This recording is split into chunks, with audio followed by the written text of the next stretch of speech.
ಶಾಪ್ನಲ್ಲಿ ಸಿಗೋ ಬಟರ್ ಮಿಲ್ಕ್ಗೂ homemade buttermilk there are huge difference. So ಇದನ್ನ ಈಸಿ ಮೆಥಡ್ ಮಾಡ್ಬೋದು, ಮನೇಲೇ ಮಾಡೋದ್ರಿಂದ ಈಸಿ ಆಗಿರುತ್ತೆ, ಝೀರೋ ಇನ್ವೆಸ್ಟ್ಮೆಂಟ್ ಇರುತ್ತೆ, ಟೇಸ್ಟ್ ಎಲ್ಲಕ್ಕಿಂತ ಇಂಪಾರ್ಟೆಂಟ್ ಹೈಜೀನ್ ಆ್ಯಂಡ್ ಹೆಲ್ದಿ ಕೂಡ. ಸೇಮ್ ಟೇಸ್ಟ್ ಇರುತ್ತೆ, ಶಾಪ್ನಲ್ಲಿ ಏನು ತಗೊಳ್ತೀವಲ್ಲ ಸೇಮ್ ಟೇಸ್ಟ್ ಇರುತ್ತೆ. ಅದ್ರಲ್ಲಿ ಏನೇನು ಆ್ಯಡ್ ಮಾಡ್ತಾರೆ ನಾನು ತೋರಿಸ್ಕೊಡ್ತೇನೆ. ಮನೇಲೇ ಮಾಡೋದ್ರಿಂದ ಏನೇನೆಲ್ಲ ಇಂಗ್ರೀಡಿಯೆಂಟ್ಸ್ ಹಾಕಬಹುದು ನೋಡಿ. ಕೊತ್ತಂಬರಿ ಬೇಕಾಗುತ್ತೆ, ಜಿಂಜರ್, ಜೊತೆಗೆ 3 ಚಿಲ್ಲಿ ಬೇಕಾಗುತ್ತೆ, ಅದ್ರ ಜೊತೆಗೆ ಮೊಸರು, ಉಪ್ಪು, 1/4 ಲೀಟರ್ ಇದರಲ್ಲಿ ಎಕ್ಸಾಕ್ಟ್ಲಿ ಮೊಸರು,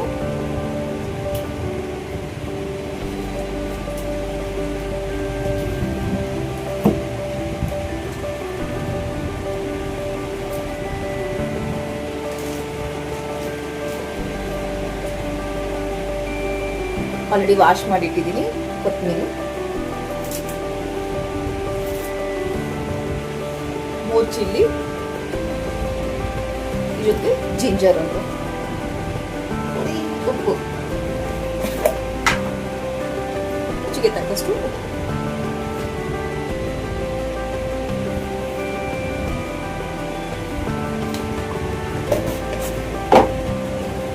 ಒನ್ ಲೀಟರ್ ನೀರಿದೆ, ಬೇಕಾದ್ರೆ ನೀವು 1 ಲೀಟರ್ ಹಾಕೋಬಹುದು.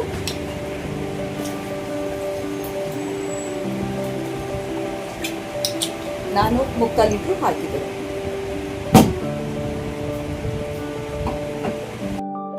ಸೊ ಆಲ್ಮೋಸ್ಟ್ ಆಗಿದೆ.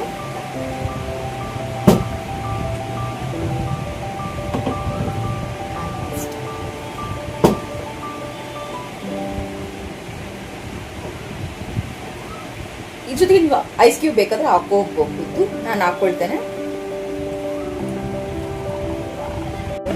Home made buttermilk ready ಆಯಿತು. ಇದು ಬಂದು ಶಾಪಲ್ಲಿ ಸ್ವಲ್ಪ ನಾನು ಕಟ್ ಮಾಡ್ತೇನೆ ಟೇಸ್ಟ್ಗೋಸ್ಕರ. ಗೊತ್ತಿಲ್ಲ, ನಾನು ಟೇಸ್ಟ್ ಮಾಡಿರ್ತೇನೆ.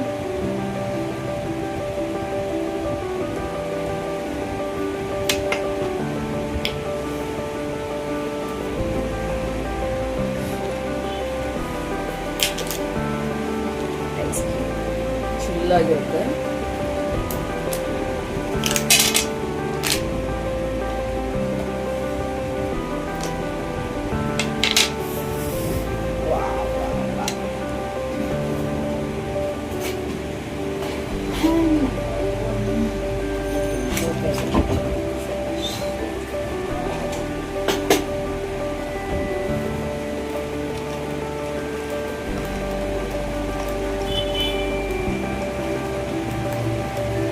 ಒಂಚೂರು ಚೆನ್ನಾಗಿಲ್ಲ. ಅದು ಹೇಗೆ ಕುಡಿತಾರೋ ಗೊತ್ತಿಲ್ಲ ಶಾಪ್ಗಳಲ್ಲಿ.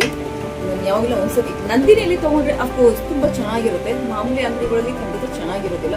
ನಾನು ಟೇಸ್ಟ್ ಮಾಡಿದ್ದೀನಿ, ಯಾಕಂದ್ರೆ ನಂದಿನಲ್ಲಿ ತಗೊಳ್ತೀವಲ್ಲ ಬಟರ್ ಮಿಲ್ಕ್, ಅದು ನಾನು ಇನ್ನು ಹೇಗೆ ಮಾಡಿದ್ದೇನೆ ಆಸ್ ಇಟ್ ಈಸ್ ಹಾಗೆ ಆ ಒಂದು ಫ್ಲೇವರ್ ಕೊಡುತ್ತೆ. ಬಟ್ ಇದಂತೂ ಖಂಡಿತ ಇಲ್ವೇ ಇಲ್ಲ, ಫುಲ್ ಕಂಪ್ಲೀಟ್ಲಿ ಹಾಲ್ ತರ ಇದೆ.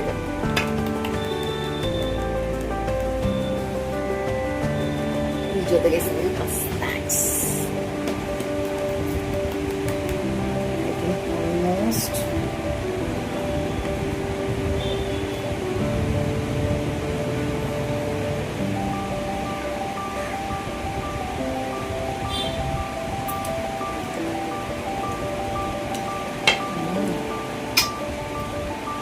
Beautiful ginger flavour, chilli flavour, coriander leaves ಜೊತೆಗೆ ಐಸ್ ಫುಲ್ ಮಿಕ್ಸ್ ಆಗಿ ಎಷ್ಟು ಬ್ಯೂಟಿಫುಲ್ ಫ್ಲೇವರ್ ಕೊಡ್ತಾರೆ ಗೊತ್ತಾ. ವಾವ್! ಮನೆಯಲ್ಲೇ ಮಾಡ್ಕೊಂಡ್ರೆ ಮಜ್ಜಿಗೆ ಕುಡೀರಿ, ಆರೋಗ್ಯವಾಗಿರಿ, ಖುಷಿಯಾಗಿರಿ.